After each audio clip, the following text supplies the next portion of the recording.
देखते हैं, पहला तो सवाल ये आना चाहिए आप लोग के दिमाग में कि सेल्टिक रिवॉल्वर की जरूरत हुई क्यों।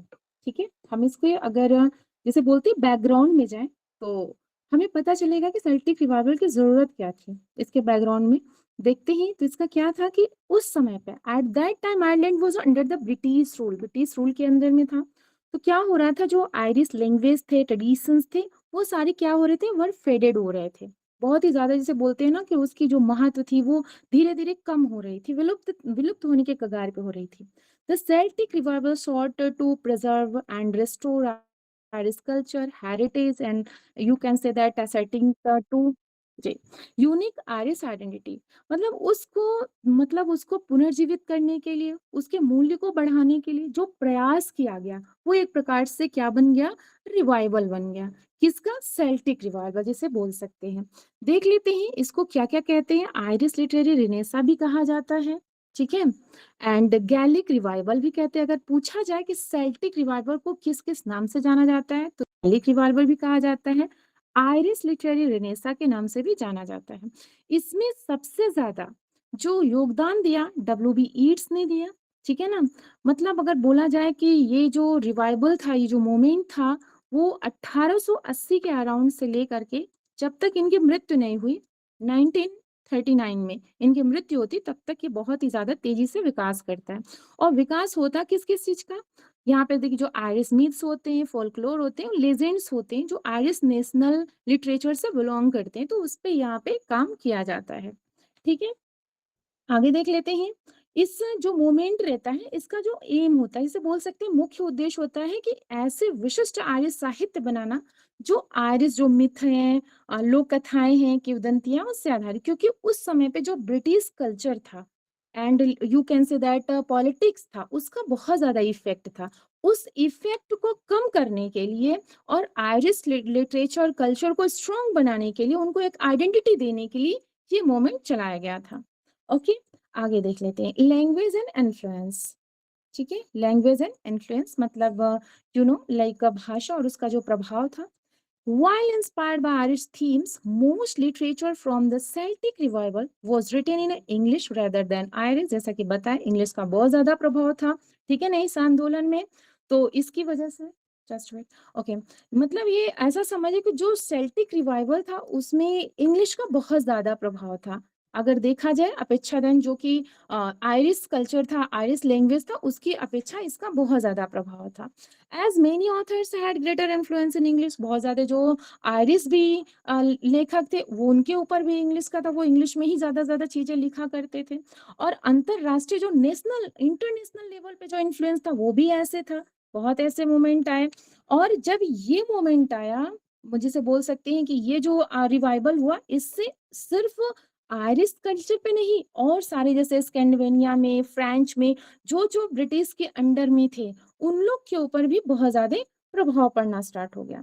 आगे देखते हैं, the moment also absorb influences from various non Irish literary form. जैसा कि बताएं, वो इंटरनेशनल लेवल पे भी ये इन्फ्लुएंस देखने को मिला था। ओके, आगे देखते हैं की फिगर्स एंड कंट्रीब्यूशंस। अब हम देखें कि किसका किसका प्रभाव कितना पड़ा। जैसे पोएट के रूप में देखें तो W.B. ईट्स, जैसा मैंने बताया कि लीडिंग फिगर थे। You can say that one of the most significant figures known for his poetry inspired by like Irish myths। और इनको नोबेल प्राइज, एक क्वेश्चन पूछा गया है कि W.B. ईट्स को नोबेल प्राइज कब मिला था, तो 1929 में, सॉरी 23 में, 1923 में इनको लिटरेचर की तरफ से नोबेल प्राइज भी दिया गया था। नेक्स्ट जो नेम आता है, ये आता है जॉर्ज रसेल का। ठीक है, जॉर्ज रसेल भी बहुत ही ज्यादा फेमस है। ये जाने जाते हैं, ये मतलब ये भी पोएट है और मिस्टिक, एक प्रकार से रहस्यात्मक पोएट्री लिखा करते थे, इसलिए बहुत ज्यादा फेमस थे। ओलिवर, जो यहाँ पे तीसरा जो नेम आता है, ओलिवर सेंट जॉन जॉन गॉट्री का नेम आता है। ये एक प्रकार से जिसे बोल सकते हैं ना, हास्य कवि थे। ठीक है, उस टाइम पे जो आयरिश लिटरेचर चल रहा था, उसमें हास्य कवि के रूप में उन्होंने अपना योगदान दिया था। ड्रामेटिस्ट देख लेते हैं। Yeats also contributed drama along side lady जो ग्रैगरी थी, इनका भी नेम आता है। बहुत ही अच्छे से। और उस समय पे जो आयरिश थिएटर था, उसको स्टेबल करने के लिए भी माना जाता है। को-फाउंडिंग द अभी थिएटर के रूप में जाना जाता है, अभी थिएटर के रूप में इनका नाम आता है, ठीक है ना? कि अभी थिएटर को एस्टेब्लिश करने में जो लेडी ग्रेगरी थी, इन्होंने बहुत ज़्यादा योगदान दिया था। नेक्स्ट जो नेम आता है जॉन मेलिंगटन सिंजे, ठीक है? जो जॉन मेलिंगटन सिंजे हैं, ये भी बहुत ही उस समय के बहुत ही प्रोमिनेंट ड्रामाटिस्ट के रूप में निकले थे और बहुत ही ज़्यादा फेमस थे। नेक्स्ट देख लेते हैं नॉवेलिस्ट। नॉवेलिस्ट में देखिए नोटेबल जो authors including George Moores and James Stephens, ठीक है? जो जेम्स स्टेफेंस थे और जेम्स जॉयस, इनका यूलिसेस था जो एक नोवेलिस्ट नोवेल माना जाता है, ठीक है ना? Although often critical of nationalist writers used Irish themes and setting, इन्होंने क्या किया? Irish theme को अपनाया, उनकी setting को अपनाया in his works, अपने work में contributing to the movement's legacy. This period produced some of the most significant Irish literature in English, including influential works in poetry, drama, fiction.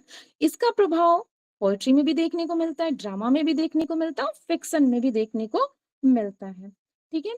आगे देख लेते हैं हम लोग flat and round character. Flat character क्या होता है और राउंड करेक्टर क्या होता है? देखते हैं।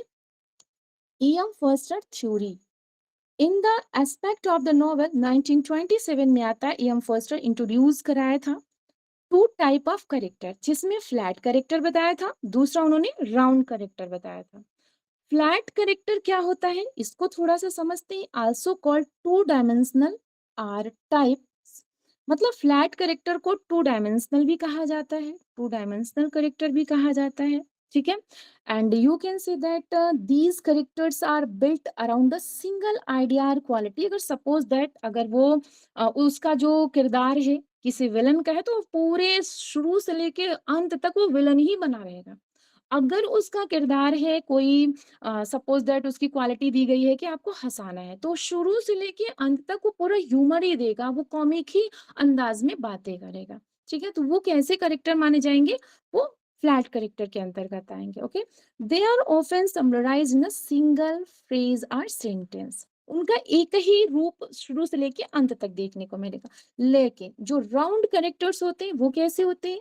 These are complex characters with a nuanced personalities and motivations। मतलब उनका जो करेक्टर आप देखेंगे बहुत ही ज्यादा जटिल होता है, लेकिन वो इतना संघर्ष, मतलब कहीं उन्हें हंसते हुए देखेंगे, कहीं रोते हुए, कहीं संघर्ष करते हुए, मतलब एक उनका एक अलग ही किरदार रहेगा जो रीडर के ऊपर बहुत ही ज्यादा अपना इफेक्ट डालते हैं। दे कैन सरप्राइज रीडर्स, वो सरप्राइज कर देते हैं and are challenging to summarise, okay? बहुत ही गहरा प्रभाव उस पे रीडर पे डालते हैं अपने इस तरीके के एक्टिविटीज से। ह्यूमर्स करेक्टर देखते हैं, ओके?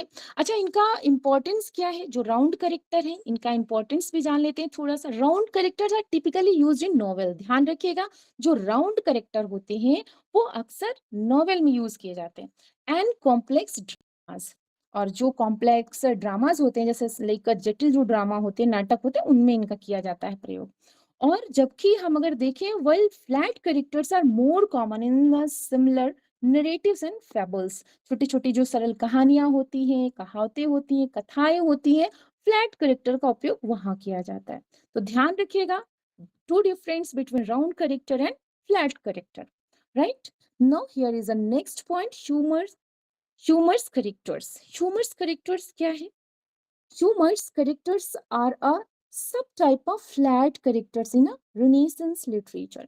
ये एक प्रकार से ऐसे समझिए विशेष प्रकार के हास्य पात्र होते हैं, जो ऐसा समझिए कि एक प्रकार से समझिए कि यस, फ्लैट कैरेक्टर के ही सब टाइप के अंतर्गत ये आते हैं, okay? Particularly associated with Ben Jonson's play, और ह्यूमर्स कैरेक्टर से रिलेटेड हैं। वेन जॉनसन के जो वर्क हैं, जो उनके प्लेज हैं, उससे ह्यूमर से ही रिलेटेड है। These characters exhibit exaggerated traits based on the humor's theory, melancholy, choleric। For example जैसे जॉनसन का देख लीजिए सर एपिक्योर मैमन, जिसमें दिखाया गया है define for by his obsessive greed. इनका बहुत ही ज्यादा इसमें लालचीपना दिखाया गया है, ठीक है? इन्होंने ही तो दिया है ना, क्या कहते हैं कि वो बाइल वाला phlegm, black bile, yellow bile and blood, ये 4 प्रकार के बॉडली ह्यूमर्स को उन्होंने डिपिक्ट किया है, राइट ना? यही 4 है ना, प्लेगम है, ब्लैक जी बाइल है, मैम। एलो, ब्लड है, ठीक है। हाँ, ये ऑप्शन में दिए जाते हैं और इसमें कोई एक हटा करके एक अदर इंक्लूड कर दिया जाता है, बोल देता है आइडेंटिफाई एक्सेप्ट, तो उसमें चूज करना होता है। नाउ देखते हैं कैरेक्टर्स कॉम्प्लेक्सिटी एंड फंक्शन, इसमें क्या है इसको देख लेते हैं। जो पात्रों की जटिलता है और उनके कार्य हैं, तो in narratives the level of complexity a character requires often depends on their role in a story. जो कहानी में पात्र की जटिलता या उनकी भूमिका को दिखाता है, तो क्या उस पे मतलब ऐसे समझिए कि उनके जो रोल होते हैं, वो उनकी जो कॉम्प्लेक्सिटी होती है, सारा उस कैरेक्टर के ऊपर डिपेंड करता है, उन्हें कैसे उन्हें हैंडल करना है, कैसे टैकल करना है, ठीक है ना, उनकी भूमिका। Simple narratives like detective stories are farces may rely on flat characters to fulfill straightforward plot functions. मतलब ऐसे समझिए कि जो इनका काम होता है, जैसे सपोज दैट कि किसी जासूसी कहानी हो गई, ठीक है ना, जासूसी कहानी में जैसे यहाँ पे एग्जाम्पल के रूप में दिया गया है, ठीक है ना, स्टैरलॉक होम्स जो डिटेक्टिव फिक्शन के रूप में है, जॉन लॉन्ग का सिल्वर इन एडवेंचर नॉवेल के रूप में दिखाया जाता है, ठीक है ना। तो ये अलग अलग कैरेक्टर को अलग अलग किरदार के रूप में यहाँ पे दिखाया जाता है, ठीक है ना। और इनका जो पर्पस होता है, इनका जो उद्देश्य होता है कि characters complexity align with the story's goal, मतलब जो जटिलता भरा जो पात्र को दिखाने का उद्देश्य होता है कि कहानी के जो कथानक होते हैं उनके अनुसार उसे चेंज करके जो रीडर होते हैं उनकी लाइक इंटरटेन करना, या उनके अंदर एक जिज्ञासा भर देना कि अच्छा अगला क्या होगा, अगला क्या होगा, ऐसा कुछ उनके दिमाग में बढ़ते जाना। मतलब अगर कहानी का उद्देश्य मनोरंजन है तो उसमें थोड़ी सरल पात्र को डाल दिया जाएगा, जबकि जैसे मोरलिटी से रिलेटेड या सोशल मैसेजेस उसमें इंक्लूड किए गए तो उसमें राउंड कैरेक्टर का उपयोग किया जाता है। ओके, नाउ नेक्स्ट देख लेते हैं। Yes, Norton fryers analysis in anatomy of criticism, ये वर्क है जो आता है 1957 में। Fry suggest that even the most life like characters may derive from archetypes are stock figures from older literature. These includes the boastful Alazon, the modest Eron, and the irritable Senex, Iratus, angry old man from classical comedies. ठीक है, मतलब ऐसा समझिए कि पूरा मिला जुला के बस एक बात में ऐसा समझिए कि जो राउंड कैरेक्टर होते हैं, मतलब जो कैरेक्टर्स के यहाँ पे डिविडेशन किया गया है, ठीक है ना, उनको उनके अकॉर्डिंग प्रस्तुत किया जाता है। जैसे सपोज दैट हमने हेमलेट में देखा है, हेमलेट का कैरेक्टर एक साइकोलॉजिकल तरीके से डिपिक्ट किया गया है। लेडी मैकबेथ को, ठीक है ना, वहां पे दिखाया गया है कि वो लेडीज होकर के भी कैसे वो अनसेक्स की बात करती हैं, ठीक है ना। तो हर एक जो रिक्वायरमेंट होती है उस टॉपिक के रिक्वायरमेंट के अकॉर्डिंग वहां पे करेक्टर गढ़े जाते हैं, ठीक है। चलिए अब आगे हम लोग कर लेते हैं क्वेश्चन आंसर। इतना समझ में आ गया सब लोगों को कि कोई भी पॉइंट में कोई भी प्रॉब्लम जी है? मैम। जी, जी मैम, ओके, सॉरी मैम। चलिए मैम देखते समझ हैं हम गया। लोग। Okay, okay question ma'am. Answer देख लेते हैं। ओके, क्वेश्चन आंसर देख लेते हैं। क्वेश्चन फर्स्ट क्या है? What was the main objective of the Celtic revival? Main objective इनका क्या है? To create a distinctive Irish national theatre based on Irish myths and folklore। Okay, यही तो इनका उद्देश्य था कि आयरिश जो चीजें धीरे धीरे फेडेड हो रही हैं उनको क्या करना, रिवाइवल करना, पुनर्जीवित करना, ठीक है। क्वेश्चन सेकंड क्या है? Why was the most literature from the Celtic revival written in English rather than Irish? क्यों लिखा जाता था? तो क्या हो सी। जाएगा यहाँ पे? सी क्यों होगा? Authors had more fluency in English, English का बहुत ज्यादा प्रभाव था ना, जो उस समय के राइटर्स थे उन पे इंग्लिश का बहुत ज्यादा प्रभाव था, यही तो रीजन था ना, इसलिए वो इंग्लिश में ज्यादा लिखते थे rather than Irish language. Okay, समझ पा रहे हैं? Yes ma'am. नेक्स्ट देखते हैं, विच of the following writers was not primarily associate with the Celtic revival? तो डब्ल्यू बी येट्स थे, लेडी ग्रेगरी भी थे, एम फॉरेस्टर और नहीं थे। फॉस्टर। हाँ एम फर्स्टर नहीं थे। वेरी नाइस, क्या हो जाएगा? Option C should be correct. Next देख लेते हैं। Yes, which key figure in the Celtic revival was also known for their work in drama alongside W.B. Yeats? यहाँ पे क्या होना चाहिए? Lady lady Gregory. Gregory. Good, option C should be correct. Next question देख लेते हैं। According to M Forster, which of the following best describes a flat character? Flat character क्या होता है? बहुत अच्छे से पता है, जिसमें सिंगल आइडिया हो, क्वालिटी हो, एकदम स्ट्रेट चले। क्या मिल रहा है option? B. Good, B option. A character defined by a single idea और quality, option B should be correct. Next देख लेते हैं क्वेश्चन नंबर 6। यस, 6 में क्या है? Which of the following is the sub type of flat character in the Renaissance literature? क्या हो जाएगा यहाँ पे? Humerus character. ह्यूमरस करेक्टर जो होता है, एक सब टाइटल होता है फ्लैट करेक्टर का। ठीक है, आगे देख लेते हैं next question. In what type of narratives are flat characters often used to fulfill straightforward plot functions? यहाँ पे क्या होना चाहिए? जो डिटेक्टिव स्टोरीज होते हैं, and farces. Yes, good, option C should be correct. Next आता है question number 8। Who suggested that even realistic characters may be derived from archetypes or stock figures from older literature? तो यहाँ पे क्या हो जाएगा? नॉर्थ ट्राई। Option C should be correct. Yes, now next देख लेते हैं question number 9। Which of the following characters is an example of a humorous character according to Renaissance literature? तो यहाँ पे क्या हो जाएगा? और Memon. Good, sir epicure Memon, जिसमें मैमन। ग्रीड को दिखाया गया ना, लालच को दिखाया गया है। नेक्स्ट आता है क्वेश्चन नंबर लास्ट, 10 चल रहा है ना। क्या है? Which of these authors, although often critical of nationalist writers, used Irish themes and settings in his work and thus contributed to the Celtic revival legacy? यहाँ पे क्या हो जाएगा? James Joyce. Okay, option C should be correct. तो इस तरीके से हम लोगों ने 10 क्वेश्चन के साथ आज सेल्टिक रिवाइवल और flat character, round character, humours के बारे में अच्छे से डिटेल में पढ़ा। फिर भी कोई पॉइंट अगर अधूरा लग रहा हो, बता सकते हैं जी।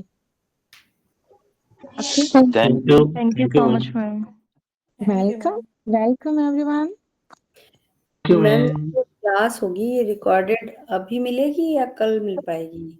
नहीं, कल तक आप लोग को रिकॉर्डिंग इसकी मिल जाएगी, ठीक है? क्योंकि अब तो 9:30 के ऊपर हो गया है, अब टाइम तो नहीं बचा है, ठीक है? तो आप लोग को कल तक मिल जाएगा, ठीक मैम है नेक्स्ट। जी। Okay sir. सर एक क्वेश्चन और था जो टीचमेंट वाला था, उसमें कैसे मैं ज्वाइन कर पाऊंगी? इसमें अलग से लेना है उसको? सर मुझे नहीं पता, 499 वाला है सर। सर मुझे तो कुछ पता ही नहीं चल रहा है क्या प्रोसेस है, कैसे करना है। Okay, thank you sir.